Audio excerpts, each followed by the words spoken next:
coming to you live from the backseat of a 1984 Holden Kingswood. It's time for Destiny Down Under.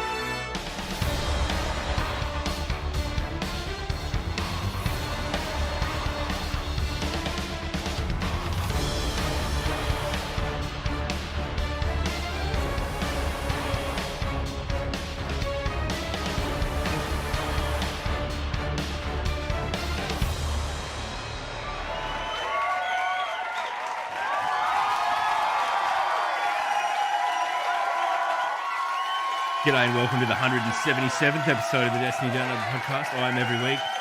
Log power slave. I'm feeling a bit sad. Mate. You almost said log sour slave. Yeah, I am log sour slave this week. I'm sad. Why?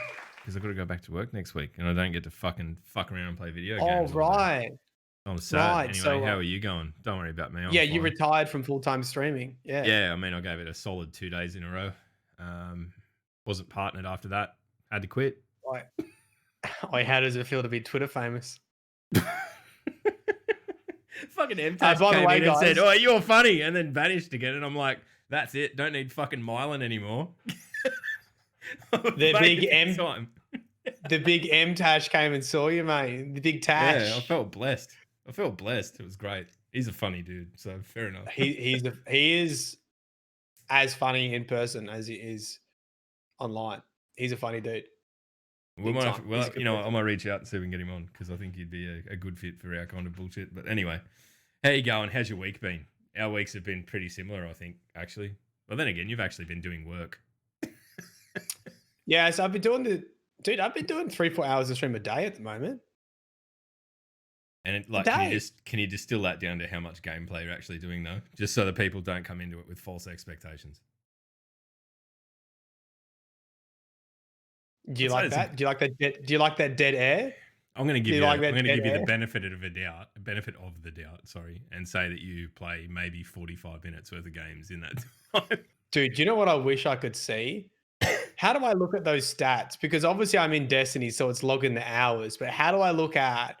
So I've done 3 to 4 hours every day this week. So what are we on? Fucking day 6. 30 hours of streaming. I reckon I've done probably average of 2 games per stream.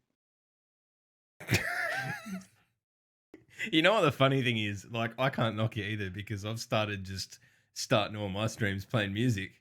And sometimes I forget that I'm meant to play games. And people will come in and they're like, "What the fuck's this doing in the Destiny category?" And I'm like, "Oh, really?" Yeah. I'm like, "Well, fuck off. Just go somewhere else." I think people are scared to call me out because I've got so many fucking lore hobbits in my chat. Like, they'll just gang up on them. You got to have the numbers. It's kind of like, they're just like thrall, really, aren't they? If you get enough of them, they can be dangerous. They really fucking tear someone down and fuck them up. Yes. Hobbitses! Hobbitses, assemble. Oh, and so yeah, I've been streaming a lot. I've been doing PhD. PhDs, I'm feeling all right. I'm not on target, but I'm feeling okay about it. And just started my 3rd YouTube channel. See how long this one lasts. I saw that. So this is the one where you're going to dump all of the literal, like the live stream nonsense. Yeah. Guess how many copyright strikes on my first video? 4.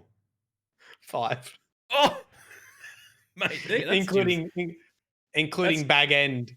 That's Jim Sterling numbers, man. That's up there, like deliberate copyright deadlock. Yeah, the copyright deadlock. Yeah. I'm gonna have to go. I've got a subscription to Monster Cat. I'm gonna have to go and fucking get that shit sorted because this is actually this is meant to be from the safe synthwave, but I'm still getting copyright strikes on it. So that sort of concerns me a bit because they'll probably be on Twitch too, I guess. Yeah, I imagine so. It's been weird. Look, we haven't really touched on that as a podcast, but I've been streaming with literally no music at all. I'm in the Destiny I can't do ambient it. music. I thought I couldn't do it, but I don't know. I've managed to do it for a few days back to back. I think it'll kill me eventually. Like, I'll end up sort of just putting music on that people can't hear it, but there's got to be a solution for it. I'm going to try and work out a way. My solution is I delete the VOD and I upload it to a YouTube channel.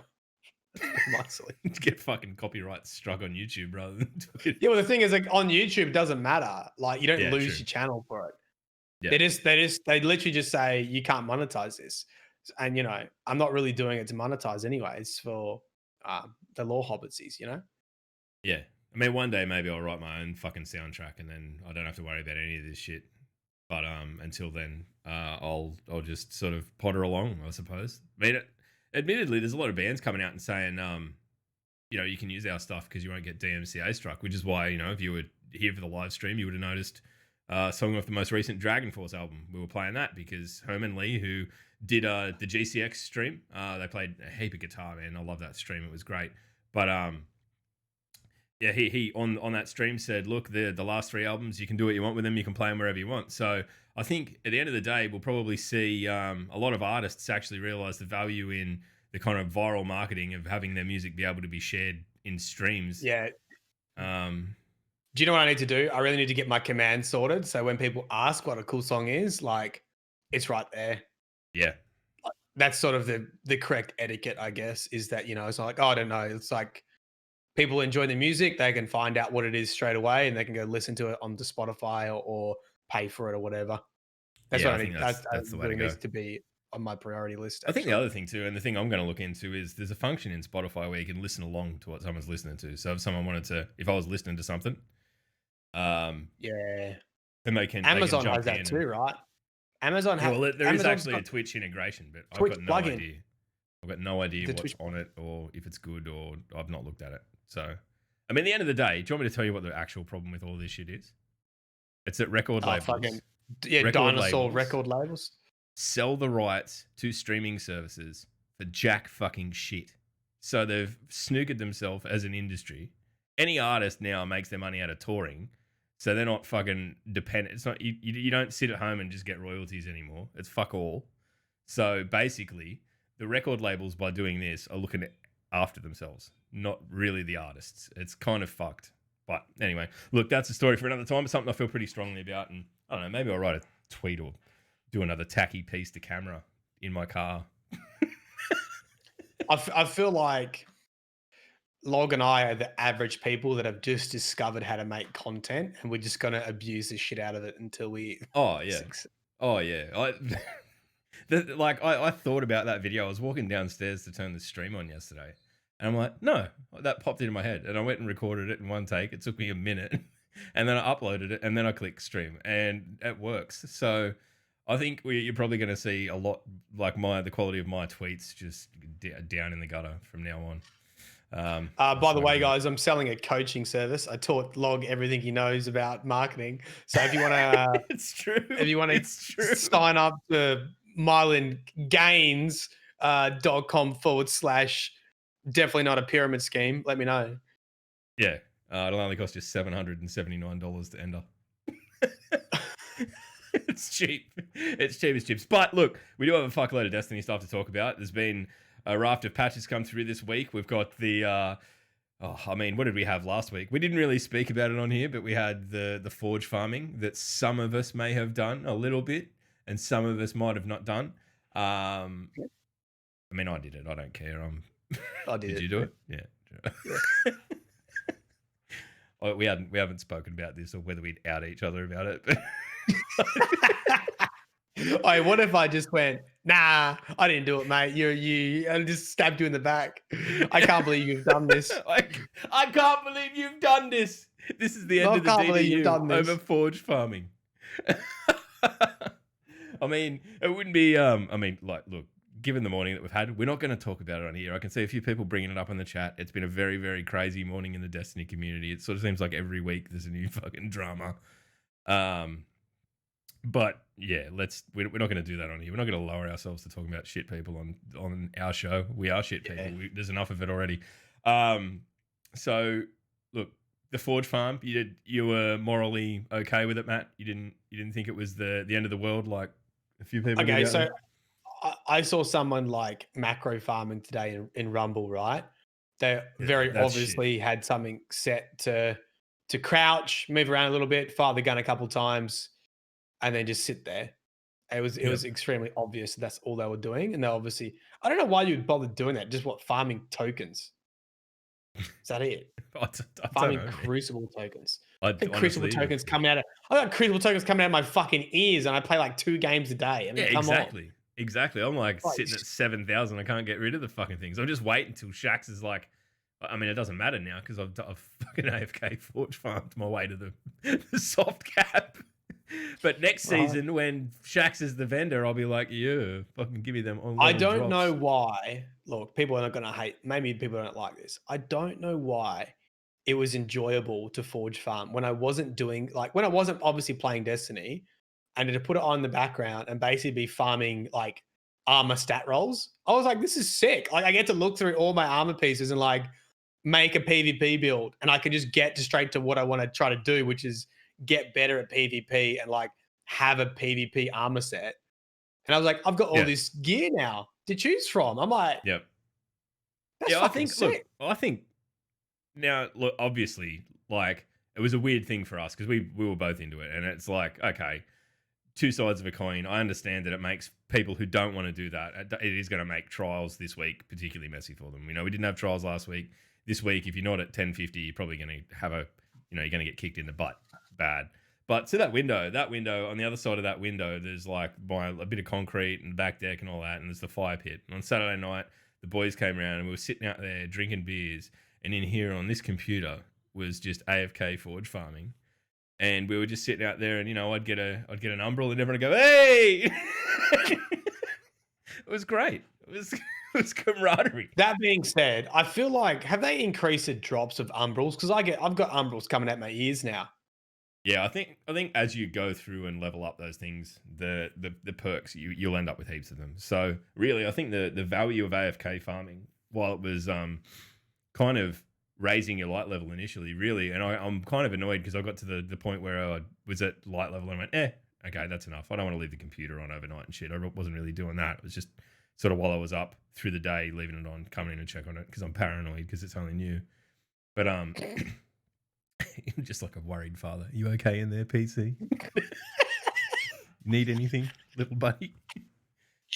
You all right down there? Shh.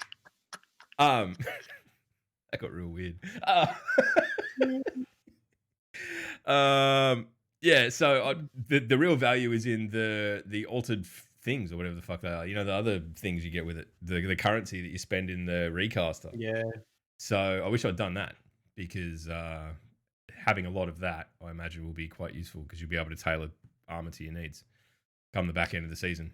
Dude, what I've actually realized since you're streaming during the day, or you before you retired as a full-time streamer, Yeah. I've realized you play a lot of Destiny. Like I don't really play Destiny. Like I try to play Destiny, but I've got zero knowledge about fucking everything. And I come to your stream, you got your whole forge like upgraded or whatever, your umbral fucking whatever that thing is called. Everything's unlocked. You're like, yeah, mate, you just got to do 3 characters, do this, do that, grind here. I'm like, Yeah, but like you got to look at this as this is the exception to the rule. This is the one time in the entirety of Destiny 2 I've bothered with all 3 characters ever. Really? I was on holidays, yeah, and I'm like, okay, well, fuck, I'll just get in every day and do everything I can. I've run the dungeon on all 3 characters. I haven't done raids because we'll probably do them tonight or Monday or something, but like it's rare for me to be that fucking rusted on. Normally I'll just run my Titan and that's enough. That's enough for me. I'll get in and have fun and all that sort of shit. But it's good news. It's good to be able to do that and sort of see how the other half live in terms of everyone that's at home and does this stuff professionally or has the time to sink in that I normally don't. Kind of have a bit more of an appreciation for some of the frustrations that they can feel and that sort of stuff. So I don't know. Maybe for the next week or so I'll be a little bit more sympathetic. I think where I'm at. Where I'm at with Destiny is like, I know I'm like 6-7 years behind the curve on this. I'm just enjoying playing comp. I enjoy playing comp on stream. Not that I'm good at it. I just think that's when I do a strike mission, I don't feel like I've got any material to play with to make this interesting. I've just got to have a conversation with chat. I feel like if I'm in comp, something cool can happen. I can get an actual hit and hey, fucking Marlon's not as shit as we thought. He's like a little bit above shit tier. And we can make something about that. And then like when I go to grind stuff, I just like, Yeah, I'm I not. like I'm not. playing Destiny. I'm not a grinder. I'm just like, I'd like playing Destiny. I like playing PvP at the moment. It'll probably change. I've enjoyed the dungeon. Dungeon's been heaps of fun. I don't feel like doing anything else though. I can't bring myself to go into strike missions, even do a nightfall, like Gambit. I've got zero motivation to do any of that. But I still like playing. I think that's the thing. But like, you got to look at Destiny in the moment, especially like a fucking buffet, right? Like, here's the buffet. You're at fucking, remember Sizzler, or are you too young for Sizzler? Did you go to Sizzler when you were a kid? Am I too young for Sizzler? I remember fucking Sizzler. Right. So you're at Sizzler. If you're from outside Australia, Sizzler's like this fucking ass tier restaurant that just had buffets of heaps of different types of food, and you'd go in and pay your $20 and just load up on whatever. So you're a kid, right? And you're going up to the buffet at Sizzler. You're not getting fucking lettuce, man. Lettuce is Gambit. You're not getting that. You're going straight to over here. The pan bread, chocolate mousse, chocolate mousse, and jelly cubes.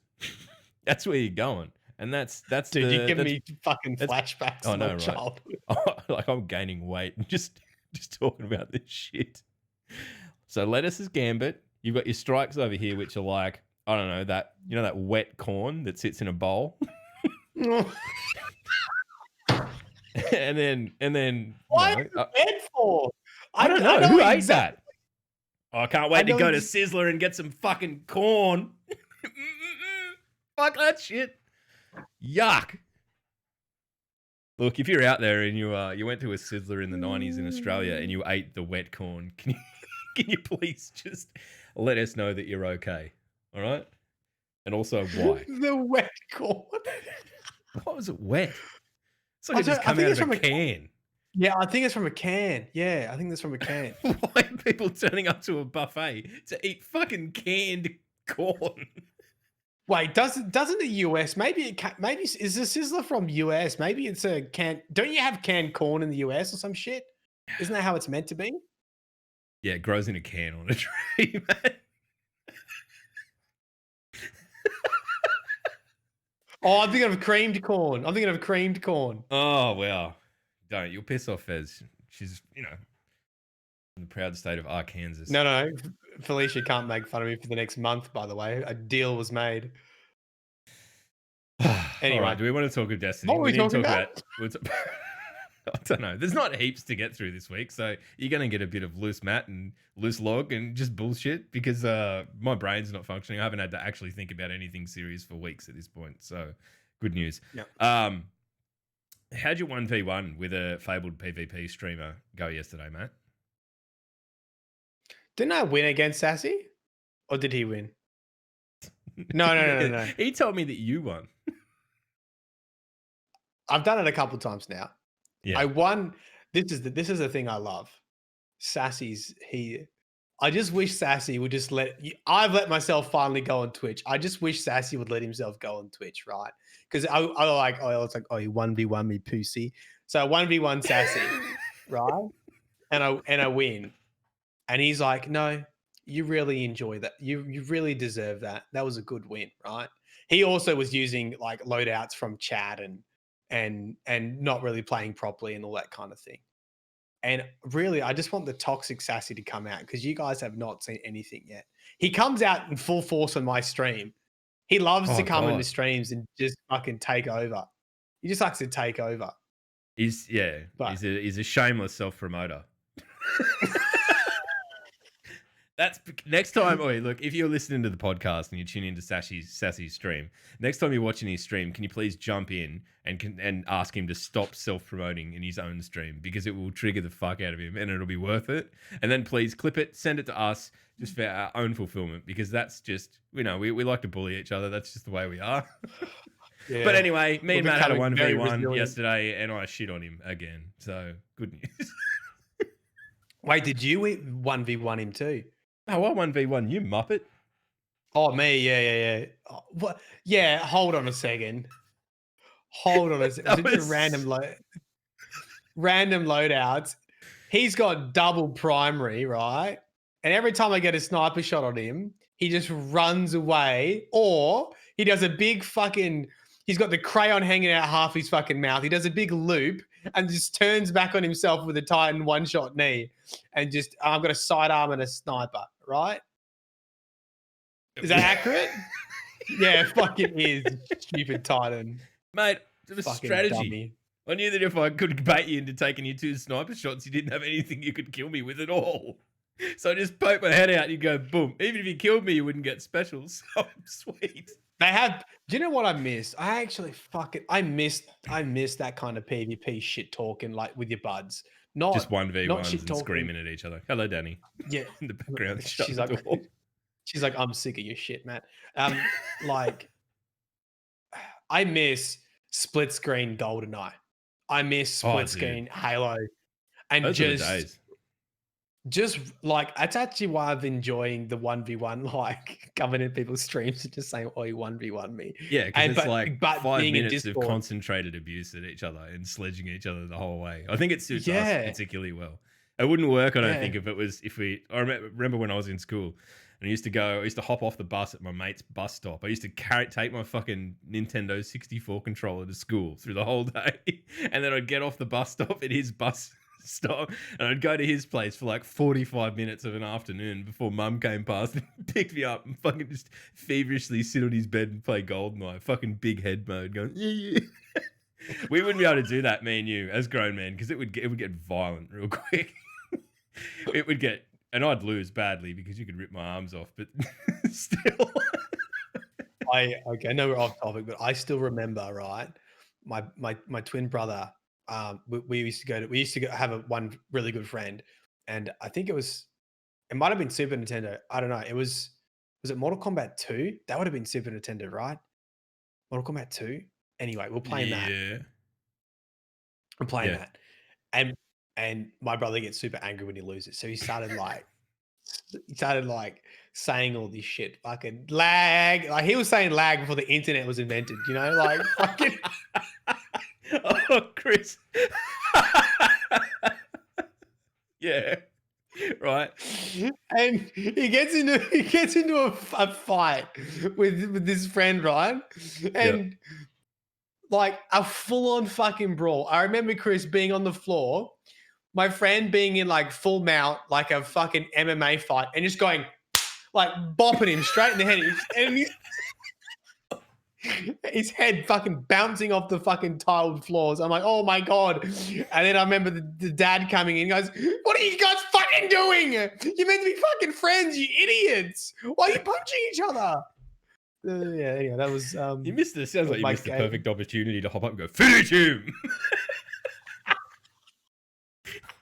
You had your moment, you let it go. Come on, man.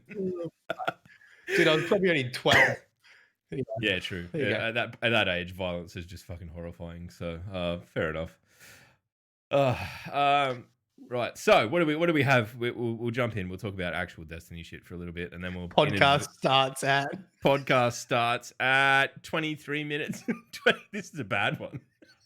Oh, do you know what we can do now? Do you know what we can do with the timestamps? Have you seen that? What? Have you seen how you can make chapters in the progress bar on YouTube? Yeah. Wow. Does that take time and effort to do? All you literally do is in the description, you put the timestamp and you put the name of it, the title of it, and then in the progress bar, if you hover over it with the mouse, it will tell you. So we can just literally put podcast starts, put that timestamp. 24 minutes.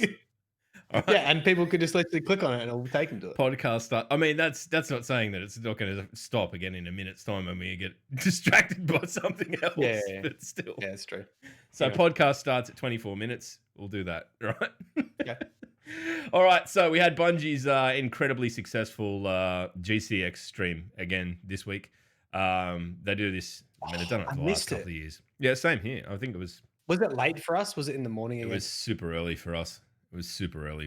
A bit rough, but I'm pretty sure it all went incredibly well, and that unlocked the TWAB early. That was one of the bonuses. So and Mauler was there reading lore and all that sort of good stuff. So definitely worth jumping onto the GCX Twitter or Twitch, and going back and finding the VOD of that, because you'll see a whole lot of people that you know and love from Bungie doing a whole lot of cool stuff, and it's all for a good cause. GCX is still in full swing, by the way, so if you want to jump in, check that out, help out, donate for the kids. It's for St. Jude, so absolutely get in there. It's one of those things that was sort of, Goth and those guys, Broman, they've built up over years now, and it's something that's pretty special. And like I don't think it's a Destiny community thing at this point, but it's sort of where it originated, I suppose. So it's nice to see Bungie coming back and getting on board with that stuff. It's super encouraging. All right, so there is another patch inbound. It seems like the whole changes to controller that we were talking about the other weeks just completely fucked up a few things, which is normal. Have you seen the grenade launcher bug? Which one? The Witherhoard one? Any grenade launcher? Have you seen any grenade launcher? No. What does it do? It's crashing your fucking game, mate. Good. I know. That's exactly what I said, dude. The grenade launch, it's called a grenade launch feature.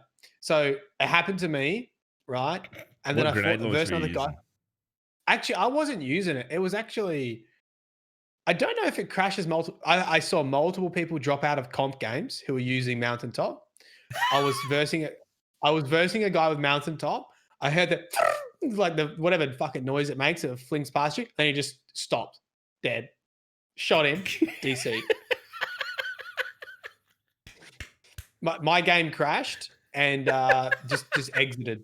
Okay. Like you got kicked because someone shot at you with a Mountaintop. No. Yeah, in a different game I got kicked. Yeah, I wasn't using grenade launchers. So something is terribly awry. But I actually won multiple comps. If you haven't been in a comp, now's your time, because people using Mountaintop are getting disconnected. I can get in there. No grenade launchers. Get in there with your auto rifles and your shotguns or your snipers or whatever else. You don't have to worry about the cursed thump tubes being shot into your face. That fucking Witherhoard, man. I'm so sick of that gun. I just feel like you can't. No, he's not that bad. It's not that bad. It's just something heaps hollow when you get shot on the full by it, and then you die and your dead body's there and just a puddle of shit on the ground. Okay, so someone said in chat the grenade launcher hit the rock in front of me and I crashed at that exact time. So I wasn't even using it. Wow. Because it's obviously I'm trying to apply damage to me or something. Yep. Well, I mean, I guess if you want to go in there and try to get a few wins up for people getting kicked using Mountaintop, I mean, I'm not going to tell you not to do it, just like I didn't tell you not to AFK farm. So go on. All right. So what else is in there? Witherhoard dealing excessive amounts of damages to various bosses. That's going to be patched out. I think I'm hearing reports that it might have already been kind of, well, it's at least very hard to do now. We jumped into Garden of Salvation and gave it a go. It's kind of, it's pretty unreliable. You can't really, you need to hit it at exactly the same moment and all this sort of shit. It's like, and the wind's got to be blowing west and you've got to fucking boil a dead rat or something before you go in there. Yeah. It's just fucking difficult to do. There was also the solo completion of the Prophecy Dungeon wasn't releasing the proper associated triumph. So that's a big one. I'd be pretty upset if I did that and didn't get the triumph. Yeah, everyone or just some people? It seems like it was intermittent, but I'm not sure. These are all stuff. This is stuff that's going to, happen in 2.9.0.1, I think. No, 2.9.0.2. Right. This is why we don't talk patches, because A, it's confusing, and B, it's pretty boring. So there was some stuff that was dropping at 750 power, blah, blah, blah, fixed that. And fixed an issue where Tommy's Matchbook Catalyst quest was removed from player inventory. Just get out of it. Just deleted from your inventory. Unlucky, I suppose, if you were working on that. Unlucky. So there's a bit more information about the pre-order bonuses and stuff in the TWAB. And what else? There's reports. Oh God, this is boring. Even I'm fucking bored and I'm hosting it. Like, I just want to go back to fucking talking about shit. There is the patch what notes, was- though. I'll go over the patch notes because they're important because Oh. they contain one fucking really specific thing that I want to talk about where they nerfed fucking Anteus wards. Where is it? Or is that not in those patch notes? I can't find it straight away. But anyway, it's Anteus basically a wards have been sprint. nerfed. Get fucked. You need to sprint for like a second and a half before you can get up the slide that defends you. You know that. Is that the same as this shoulder charge? Yeah, I timing? guess so. Yeah. I mean, shoulder charge Yeah, is right. sometimes pretty quick. It's kind of sketchy, but I imagine that they've probably made it the same. So in you that can't respect. just be standing still and just basically sprint slide and get the reflection. Yeah, well, I guess it's straight away. probably most closely like linear actuators from Dune marches where you've got to run for a bit to build up the static charge to then hit something to then just whack the microphone to then release the lightning out of it. So yeah, I think that's basically it. Oh yeah, here it is. Remove super energy bonus and increase sprint time required to activate. So it's about a second and a half, which you know what I've seen. Look, people using the fucking one-eyed mask again. Thought we were done with that shit. Go and try something else. Go and try one of the other things. Try June marches. Uncle Log tells you to go and try June marches. It's good. I've been on it for forever. Lots of lightning. It's good. You need that in your life. Is that the one Right. that gives you like when you punch someone it like Chain lightning. chain lightning? Yeah, right. If you don't believe in that's June like- marches, It's like If you 20 don't- meters, isn't it? it's absurd. If you don't believe in June marches, right? I'm gonna get you to do something for me. If you don't believe in the power of June marches, I need you to go into the prophecy dungeon and I need you to go all the way through, get to the end of Rainbow Road, right? And then you go up the big fucking sucked up into the big building where all the thrall are. And then when you get into that bit where there's just a million thrall, what I want you to do is run for 2 seconds and then punch a thrall and watch them all die from one punch. And then you will understand. It's Hey, have we talked about the dungeon yet?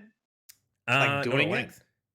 Not at length. I think I don't think you'd done it last week when we were talking about it. No, done Or it at least now. we were being cagey Oh. about it because a lot of people hadn't had the opportunity to do it. Oh, Yet. all right, actually, you know what? I've written the law script about it, so let's save that for the Ooh. law teaser. Well, I mean, we're kind of there now. We're fucking half an hour. Hold in. on. We can What- talk about doing the dungeon, and then we can talk about the law behind the dungeon, and that would Before that, though, okay. what about the announcements during the GCX block from Bungie? Do you have notes on them? No. Do you Oh, have notes dude, on them? No. Hawkmoon. Hawkmoon's coming Oh back. yeah, that's dude, all I know. Yeah, okay, that's the one. Yeah, and I've seen people are already upset about a gun coming back. Because wait, would what did come they back. remove? They didn't give it the luck in the chamber or something. No, I'm not sure. Look, I'm not gonna speak out of school because They've nerfed it. They've nerfed it. It's gonna come back and break the game. Everything comes back and breaks the game. Get used to it. It's fucking Destiny. Do you know what?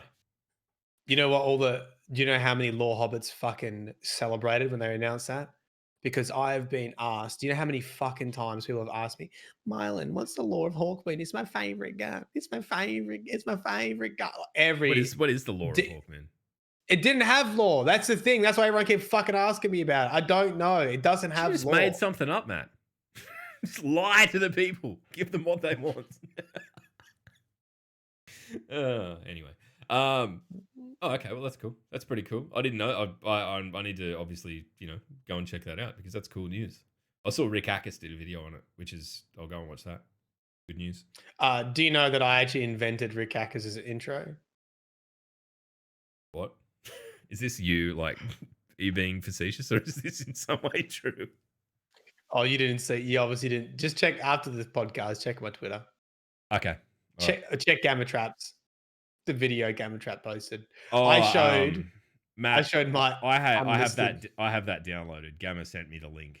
I didn't put it in this week. What I'm gonna do is sit on it until you've forgotten about it, and then bring it out again. That's the strategy. And I'm letting you know this now, so that you can prepare yourself for emotionally. What I was gonna do, and I couldn't find a picture of myself with dreadlocks. I was gonna go, here's a picture of me with dreadlocks, and everyone can go, how embarrassing, and then run your video so everyone forgot about me with dreadlocks. That was the strategy. Maybe next week. Live in fear. Live in fear. No, I. Tuck your I bonus under your showed- belt, boys. There's something weird I going sh- on in that video though. You can't even. Your I can't even enunciation is talk. awful. I know. You sound like me. Just rambling idiot. I know, It was about fucking dude. hard light too. Hard light of all things. Comedy's hard on YouTube, and it was my first. It's I don't want to relive it. Chad had to relive it. Chad had to see me fucking relive a video that I made in 2000 and was it 16 or 17? Yeah, that's pretty rough. Must have been Dude, 16. you would have been doing law then. 17. No. This is pre-law. Really? I think. Nah, it would have been 16 then, because we started the podcast like. Fuck. Anyway, look, let's not get into that. I'm just starting to feel old watching our life ticking away and wasting it doing a podcast. All right. Well, do you want to talk about the dungeon? Do you want to talk about prophecy? Yeah. Just stall for 30 seconds, please, while I bring up my script. That's fine. Honestly, What did you think about the dungeon? Oh, see, you could have just said that, and it would have I filled know. 30 seconds because you know what I'm like. But it's good to out yourself for being an unprofessional fucking schlub anyway. I've got no notes whatsoever, so I'm just gonna wing it. I really like it. I've seen kind of mixed opinions. I think initially everyone was like, "This is the best dungeon you've ever done." I think the gloss kind of wears off it a little bit after the first few attempts, but I really enjoyed it. I don't think it's a bit weird in terms of the difficulty of it, because that second encounter, like the first encounter is basically you just run in and you get the light and the dark things, and then you unlock the thing, and then you basically unlock 2 doors, work your way up to a big platform, like a sundial like platform with a stompy cabal dude and some knights that you've got to kill to do the mechanic dunk. And I find that the second encounter to be the hardest of them. Like you can blitz through it pretty quick. For whatever reason, I just always get shredded there, and then after that I'm fine. But I think that's great. I think so you go from there, you go into the heaven/hell area with the blights and all that, and I'm sure you can talk about the significance of it from the lore perspective. But I think the rotating of the cube from the inside in the next encounter is pretty fucking novel. I don't think I've ever seen anything like that in any game. Maybe it's just that I only play Destiny. I sort of wish, like, I know this would have been a technical challenge, and I'm sure they had this idea where it actually changes in real time rather than giving you a flash of white on your screen and then everything's. Yeah, and then flipping it over. But like just having it actually rotate and then gravity's changing. Yeah, and you're like, I imagine it does kind of do that. Like, it does kind of do that. It does kind of do that. But I think like I really like it. And then obviously, you go from there, you go back across old heaven and hell dunes, follow the big fallen captain back over, and then you end up in the real business of the raid. Probably the most beautiful space that they've made through the history of Destiny, Rainbow Road. Oh, dude, that's so good. Yeah, Maddie having a lot of fun on stream and almost certainly being DMCA'd by Nintendo. Actually, out of all the copyrights it got, Nintendo was not one of them. Wow. Maybe it's just been stolen so much that they've forgotten they owned it. Rainbow Road.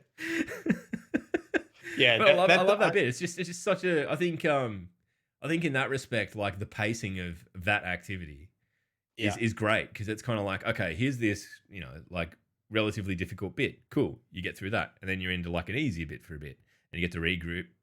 Get your breath, get your shit together, and then you're into the next sort of difficult part. The only part of it that I find like comically easy is when you're in the cube, and then the last bosses of the cube, there's like these 2 phalanxes or whatever they are spawn, and they always just melted. And they're gone. That's it. Especially like I ran one yesterday with Sass and Aura, and it was like, I don't even think I saw them. They were just dead. They spawned in dead, maybe, I'm not sure. But yeah, I think Rainbow Road is my highlight for this season, and probably for maybe even Destiny for this year, if I'm honest. Is just getting into that space and just like it's one of those things. It's got a sense of scale that you kind of don't get anywhere else, except maybe in the other dungeon where you kind of come up over that precipice into the super vertical part at the start of what's the Shadowkeep dungeon called? Like, I think that's super impressive as well. So I love that they're kind of going and thinking outside the box with these massive sort of scapes that they don't have admittedly that much in them, but it's always a laugh to just try and bash through it with your mates and see who can actually make it all the way. What did you think, Yeah. Copper? What did you get out of it? Well, to be honest, I was in Law Hobbit mode most of the time because I was just racking my brain. I was like, what does it all mean? How does this relate? This is the 9 stuff. I don't get it. I don't get it. I really wanted to understand it more. Chat was asking questions, and so I had to go spend a bit of time researching it a bit more. Generally though, just gameplay wise, I mean, I just love, me. I'm a synthwave's my jam. Like Yeah, the dude. soundtrack's fucking Like, amazing. audio and visual is pretty much Audio on and point for visual you. is pretty much on point with me, right? Um, and then obviously you get some pretty cool armor, and you can farm the armor.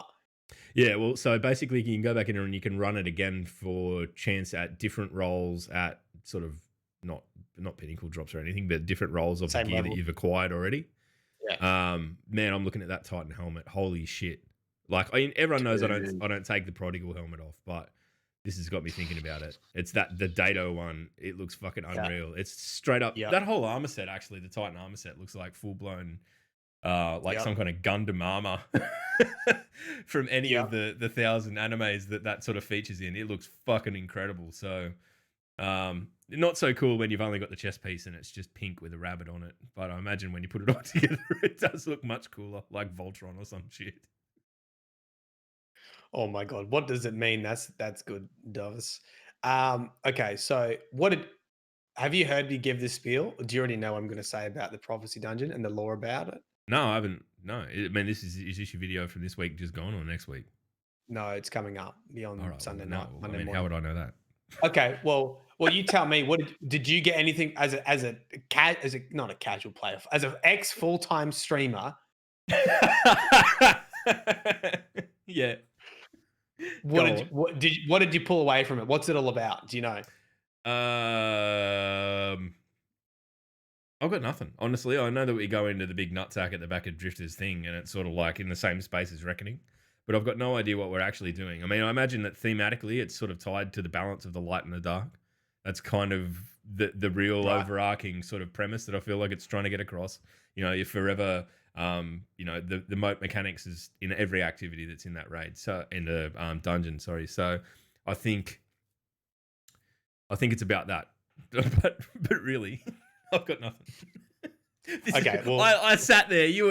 I sat there for you the other day and went and did the bit with the go and chase the emissary around and listen to everything she said. I can't remember a fucking word of it. Right? It's like it goes.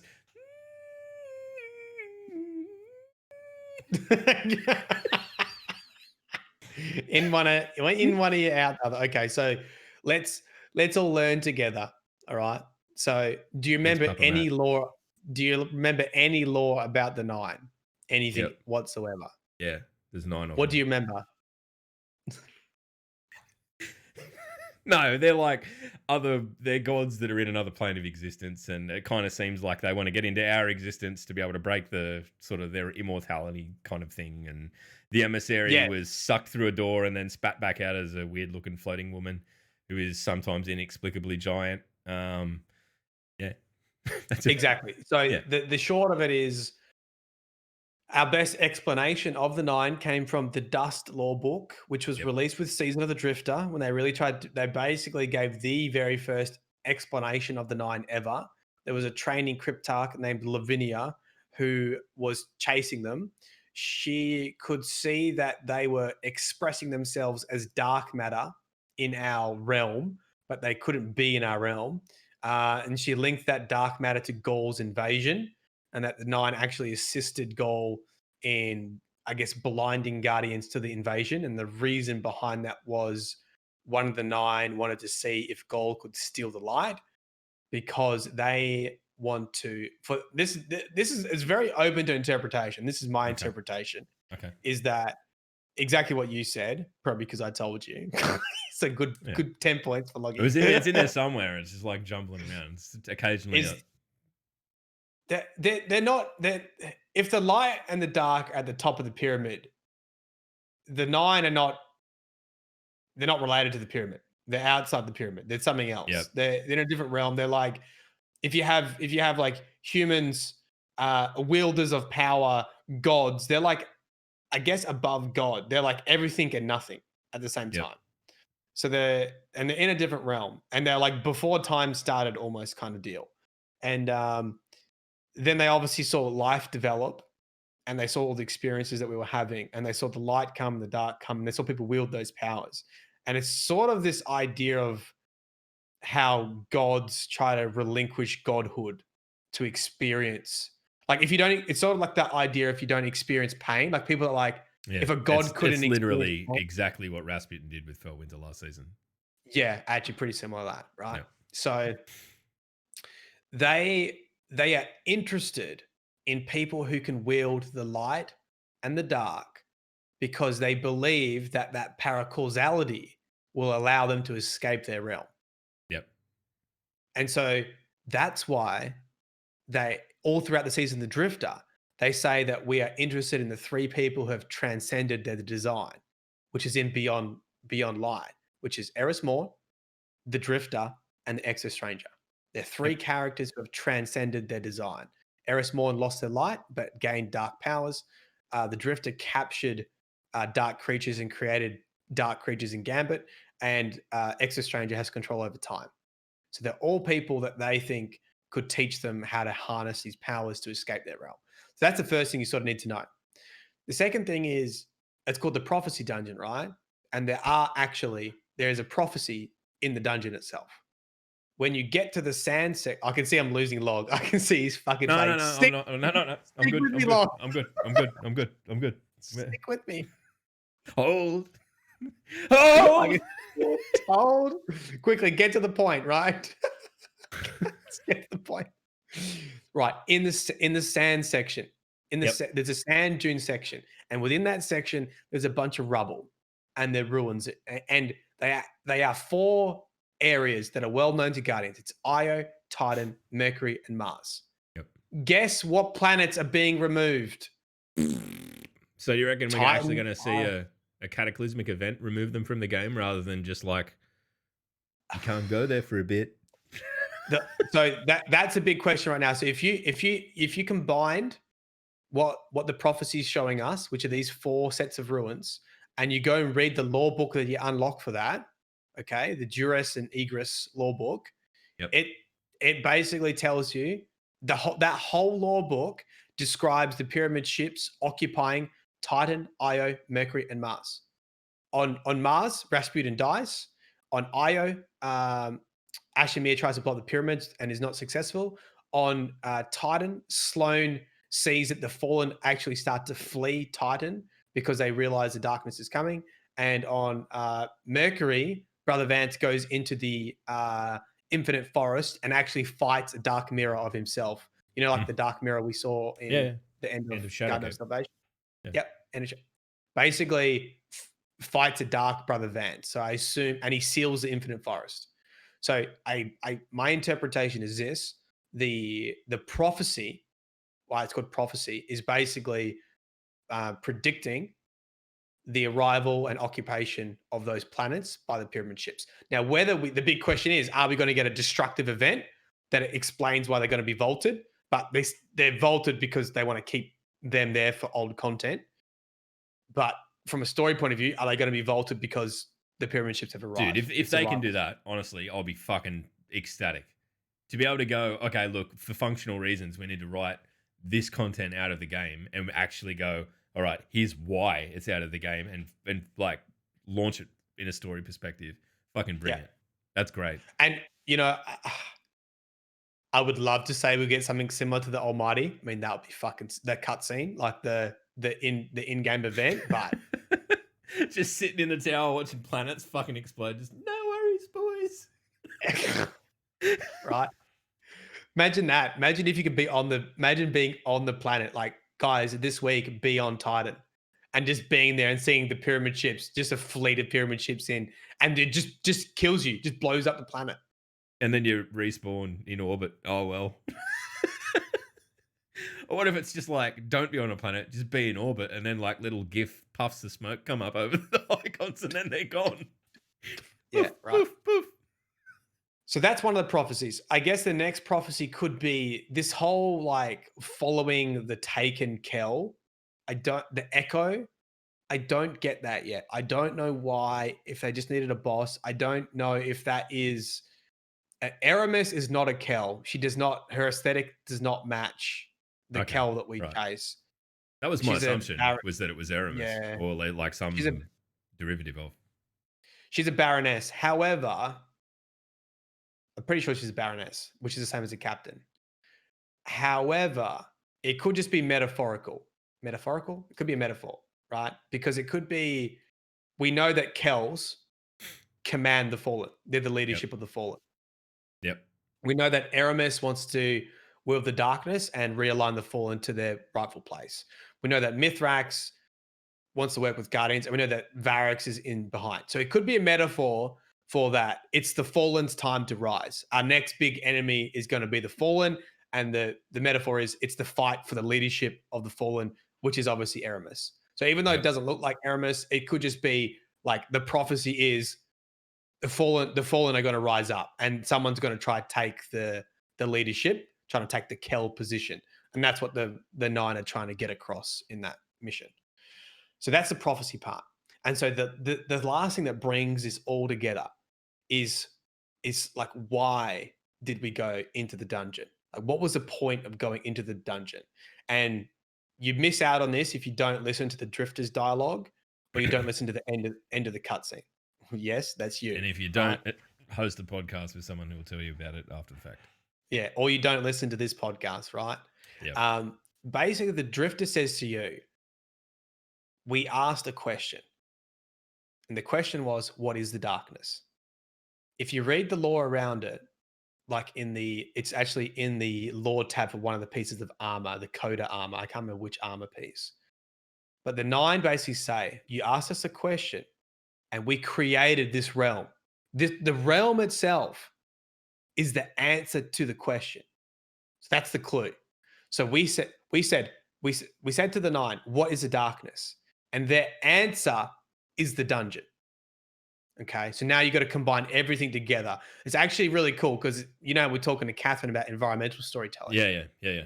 Basically, the answer to the questions in playing the dungeon. So once you work out the symbolism of what you're doing in the dungeon, it makes sense. So what do you do in the dungeon? You balance the light and the dark. Exactly. How do you get a shadow?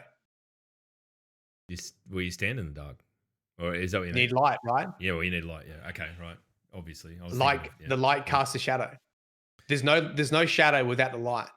We then wield the darkness to make dark motes. We wield the light to make light motes.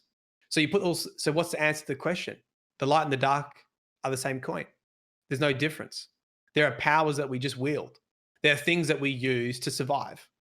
And so when you come out of the dungeon, that's what the Drifter says to you. He says, we asked a question. They showed us the answer. The answer is the light and the dark. There's no villains. He actually says there's no, he says there are no heroes or villains. It's about survival. So when we asked what's the darkness, the answer was there is no evil, there is no good. The same thing. It's about survival. And so this is leading into us using dark powers. Then you ask yourself, why do the nine want us to use dark powers? Because then that's going to put them a step further down their road to be able to get out of their other fucking realm, right? Because that's what they want. That's what they were trying to do with Gaul. Exactly. Fucking there hell. you go. You come full circle.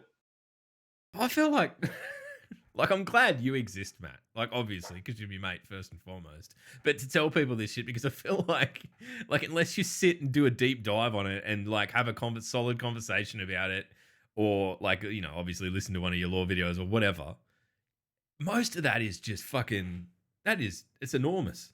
Look, what we're gonna do, we're gonna open chat, because if you've got any questions, chat, I want you to feel like you can ask away, because this is a conversation here, but because, like, I mean, if that is the case, I mean, Destiny for so long has been pitched from our perspective as a battle between light and dark, right?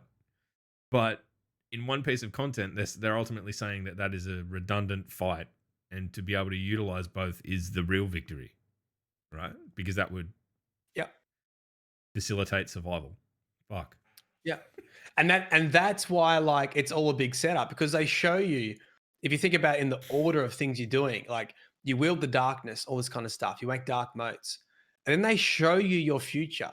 It's almost like a temptation. Hey, here are the 4 planets. You are going to get beaten by the pyramid ships. Why are you being so resistant? Why are you asking what's the darkness? Why not just use that power against your enemy? This whole setup to like us to embrace, this is a big setup to embrace the darkness and be on light. Why are there so many Taken in there? I don't know. Because that's Savathun, right?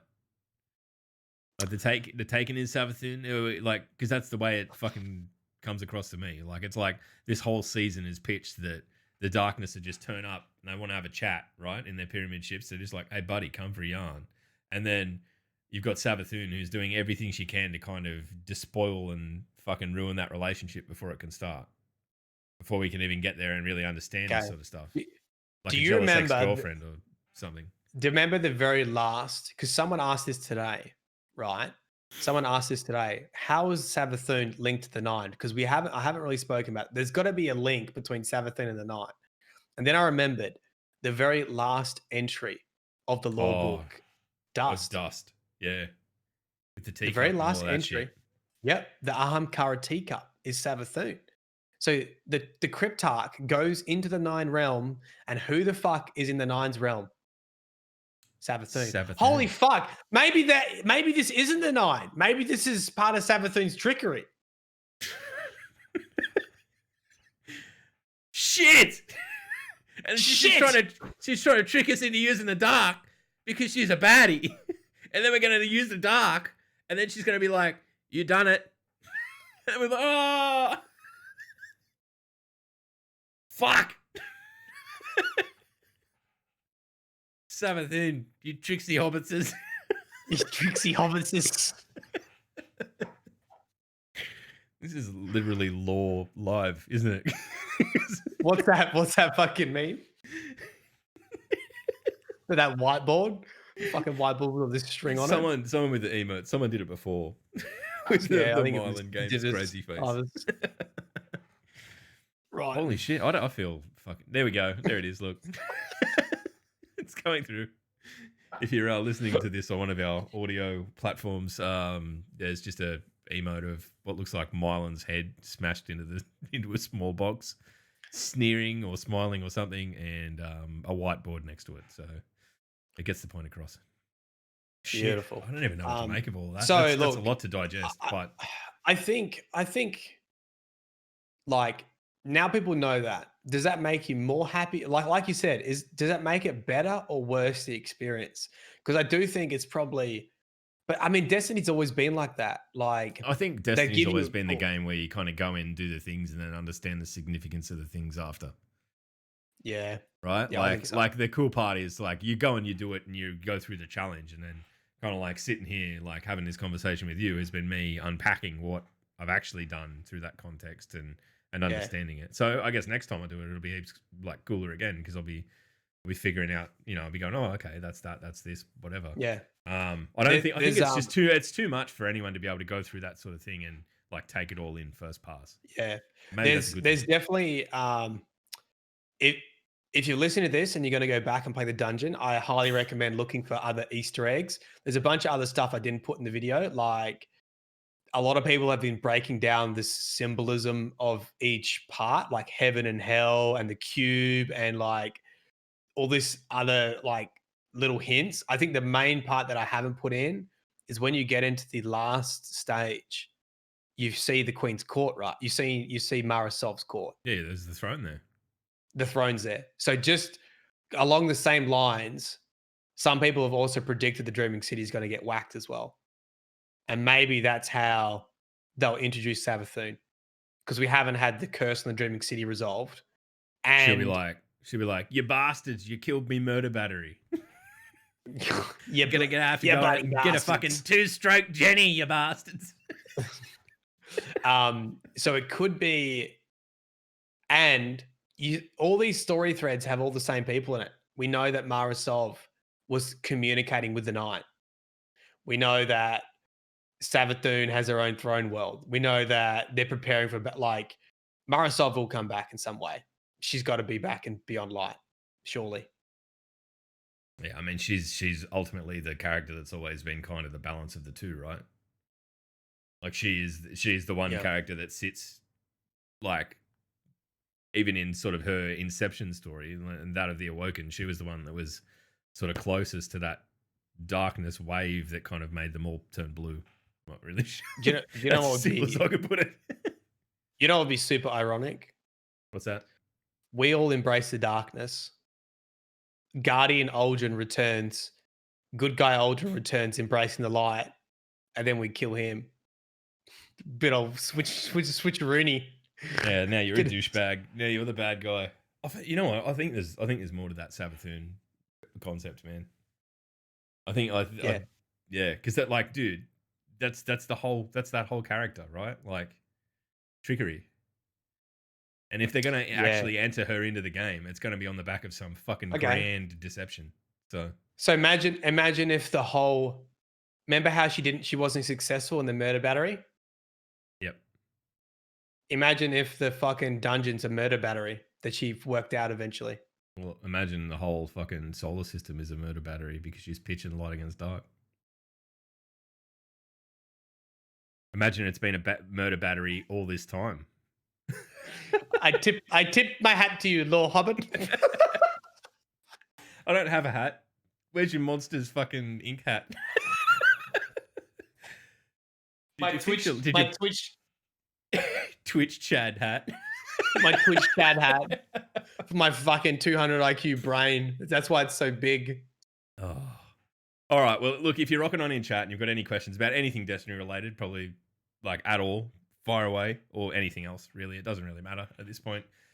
But dude, wow. I wasn't really expecting to go what if it's all a Vex simulation? What if Savathun is a Vex simulation? Imagine if they had all this shit and they just pull it's a simulation at the end. It's a simulation. You got a 7 out of 10. Good job, pal. You passed your flight. Do you know what we haven't spoken about? With the Bungie narrative team breaks the fourth wall and fucking wrecks the Lore Hobbitses. Which bit? Because there's a couple of bits like this. There's a couple of bits like this. Perfect paradox bit too. There's a perfect paradox where basically it makes fun of people who grinded the sundial, Titans who grinded the sundial to get the perfect roll. And it's like a trench barrel. Yeah. And but it's got a trench barrel. And then there's another one that makes fun of, I feel personally attacked when it was basically Eris Morn. She says something like, the community's so embarrassing, all these theories about me, but it's very much directed at breaking the fourth wall and taking a shot at, like, is Eris evil for the fucking 50th time? I think we give her a pass. Even if she is evil, I'm going to assume that evil's the right path for us. Rock and roll. Wow. Holy shit. That was a big lore yarn. There was a lot of significant stuff in that. I think that's probably the most territory we've ever covered lore-wise in terms of the grand scheme of Destiny. Etsy wants to know, he's got a question. Is Eris evil? No, I did see another question. Is the 9 being evil from Sheza?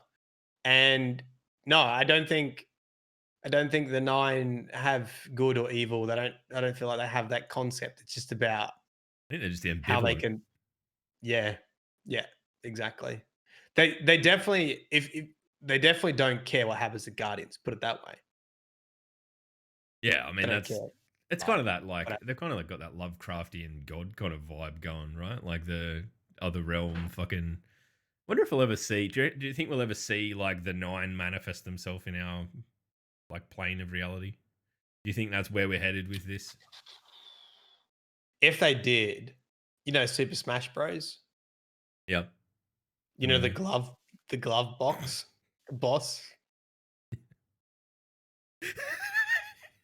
Right. I reckon there'd be that. Just a giant, but rather than like a Mario hand, it would just be it's not a Mario hand, is it? Whatever hand it is. It would just be like a dark matter hand Yep. stretching out of the sky. Yep. Maybe a couple of tentacles in there. Are they tentacly? I mean, I suppose Zer's tentacly. Yeah, Um, they definitely have descriptions of tentacles. Yeah. all right. Can I ask a lore question? Yeah. When you finish prophecy and you go down to the room at the end where there's the giant emissary, Yeah. when you shoot mountaintop bullets up her nose, where do they go? Well, Because that's they don't why explode; they just disappear. That's why. That's actually what's caused the DC bug. It's all the Oh, fucking right. The emissary's got the map- shits. all the emissary fucking rocket boogers. All right. Sourcemore has a question. What if Cade's human body was actually Dennis Quaid and he comes back as Quaid 6?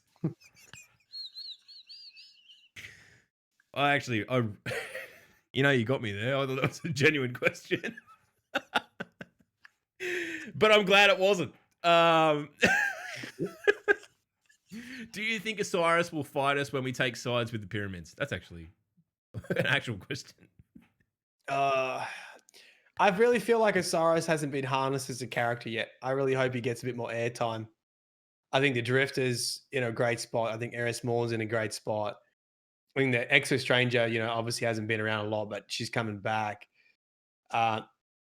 I think Bungie's very conscious that they have a lot of really good characters, and they spoke about this before. They don't want to keep introducing him, so I'm Yeah. hoping Osiris will get his time. I don't think that's quite yet, to be honest. When you see Drifter, Eris Morn, and Exo Stranger, how do you squeeze in Osiris in there too? Yeah, I think this story's got to like play out, right? Like that 3-person sort of story needs to go and play out to some kind of at least juncture point where then it becomes whatever they do affects everyone, and at that point then Osiris gets involved. Like clearly he's not going to be part of the narrative of Beyond, at least initially, of Beyond Light, because I'm pretty sure he'd hate everything it was about, right? Like he would not be a fan. So it kind of needs to happen outside of his approval and scope, and Zavala would probably be much the same boat, right? So I think we can expect that. One from Matt, Player 4. ex-player 4. Oh, Sorry, what were you saying? yeah, I was going to say Player 4's got a good question. Yeah. Scottish Matt, fucking legend. Have Bungie changed the location of the Deepstone Crypt from Enceladus to Europa, or was Cade talking about something else when he left the Ace of Spades mission messages thing? Good fucking question. I forgot about this. I absolutely forgot about this. So, the Ace of Spade missions, Cade talks about the Long Slow Whisper. He talks about Clovis Bray basically being corrupt and screwing over exos. And then there's also the hidden, is it a hidden message that basically spells out it's on Enceladus? We know that with Europa returning, we also have a raid on Deepstone Crypt. A raid that revolves around Deepstone Crypt. So that's why Player 4's asking. Everyone theorized that when it said, is it on Enceladus, Cade was talking about Deepstone Crypt because he was talking about the creation of exos, and Deepstone Crypt is connected to the creation of exos. But now we know that Deepstone Crypt's coming with Europa, assumingly on Europa. Yikes. Could it I just didn't be think about like? that. Could it just be another selectable sort of location that comes with that DLC? Could be. Obviously the assumption is that it's on Europa, but maybe it's not. I mean, look at Garden of Salvation. Garden of Salvation is technically on the moon. Yeah, true. It was never confirmed. This is why it's great when Bungie writes like this. It was never confirmed that Deepstone Crypt was on Enceladus. It doesn't have to be on Enceladus. Like it was very much a community theory, and Bungie doesn't really have to adhere to that. So it can be Europa. All right. I saw something else would have to be on Enceladus that Cade was talking about. But guess what? Cade's dead, so we'll never know. Loading into the legend who does all of our art stuff. I'm going to read his question. We've discussed this a couple of times before, but because it's Keg, it's getting a rerun. Can we bring back Cade at the Europa Deepstone Crypt? I think that has two answers. I think the first answer is I don't think Bungie will do it because I think it undermines the ability to have significance in story. When Cade died, people were sad, but they also said this is the most significant the story has felt in a long time.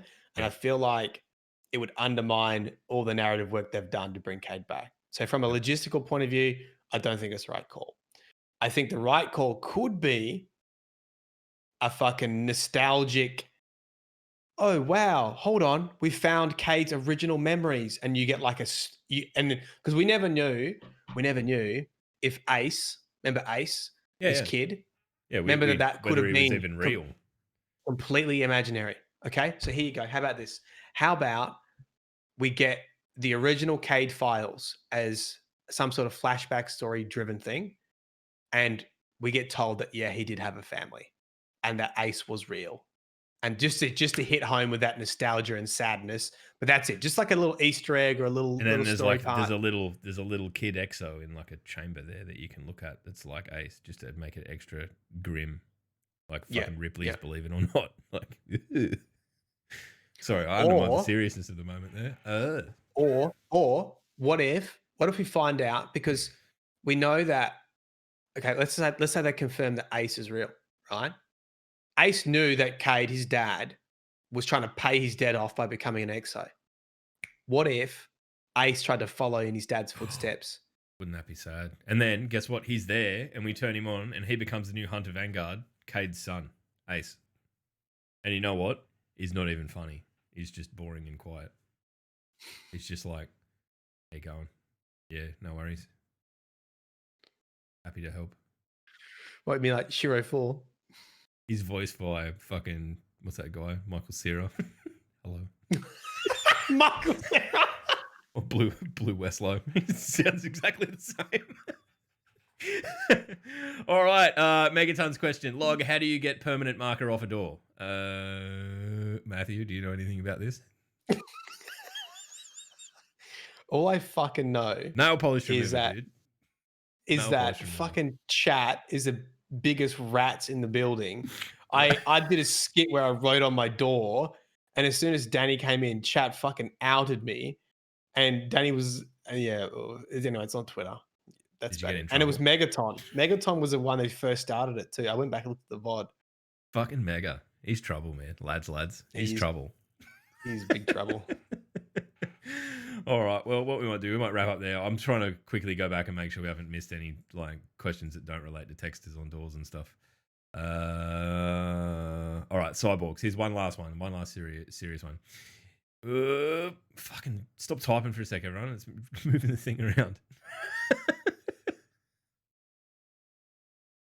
Oh, where did it go? Have you got it? No, I've lost it. All right, okay. In one of the trailers, the Exo Stranger said that she came from She came from a future where the darkness won. Oh, yeah. Do you think she means the original collapse, or is this implying that she's from an alternate timeline?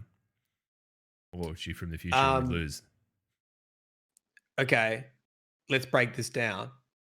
If she says the darkness won and we embrace the darkness, what does that mean? Then, I mean... Does that mean we won? Well, true. I mean, I don't know. That's that's the question, isn't it? Are we being tricked by Savathun? So, I mean, this is the whole question they need to answer. What happens when we embrace the darkness? Like, I'm not sure, man. I don't know. We're gonna find out. Stop asking.